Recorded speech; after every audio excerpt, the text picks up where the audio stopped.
Voter তালিকা থেকে নাম বাদ পড়া ভোটারদের আইনি সহায়তা দেব। বুধবার কালিয়াচক 1 নম্বর ব্লক তৃণমূলের নির্বাচনী কর্মী সভায় এমনটাই বললেন সুজাপুরের তৃণমূল প্রার্থী সাবিনা ইয়াসমিন।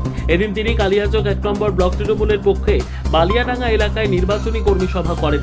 সভায় তিনি ছাড়াও উপস্থিত ছিলেন জেলা পরিষদের বনভূমি কর্মাধ্যক্ষ আব্দুর রহমান, জেলা তৃণমূলের সাধারণ সম্পাদক শামিজউদ্দিন আহমেদ, কালিয়াচক 1 নম্বর ব্লক তৃণমূল সভাপতি সারিউল শেখ সহ অন্যান্যরা।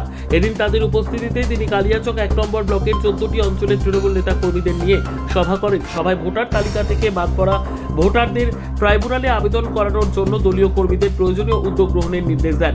একই সঙ্গে তিনি জানান, যে সমস্ত ভোটাররা ট্রাইব্যুনালে আবেদন করবেন তাদের তিনি আইনি সহায়তা প্রদান করবেন।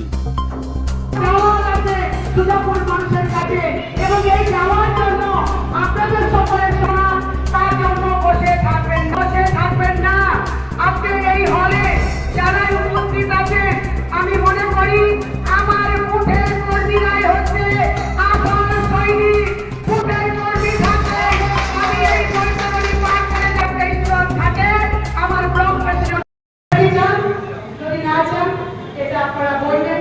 সেই কতগুলো কথা বলার ছিল, আবার বলছি, যারা এসআইআর নাম ডিলিট হয়েছে সেই ডিলিটেড ভোটারদেরকে অনলাইন এবং অফলাইনে আপনারা ট্রাইব্যুনালের জন্য আবেদন করতে বলুন। অনেকেই করে ফেলেছেন, যদিও দু চারটা যদি নাও এখনো করে থাকে, যারা মেম্বার আছেন, বুথ প্রেসিডেন্ট আছেন, পিএলও 2 আছেন, তাদেরকে অনুরোধ করব আপনারা বুথে বুথে গিয়ে নিজেদের বুথে সার্ভে করুন। যারা এখনো ডিলিটেড ভোটার অনলাইনে ট্রাইব্যুনালের জন্য আপিল করেননি, তাদেরকে আপনারা সঙ্গে থেকে আপিল করান। আপিল করানোর পরে আইনি যে সহযোগিতা, সেই সহযোগিতা আমি আপনাদেরকে দেবো, সমস্ত ভোটারদেরকে দেবো। ডিলিটেড যারা ভোটার সেই ডিলিটেড ভোটারদেরকে দেবো।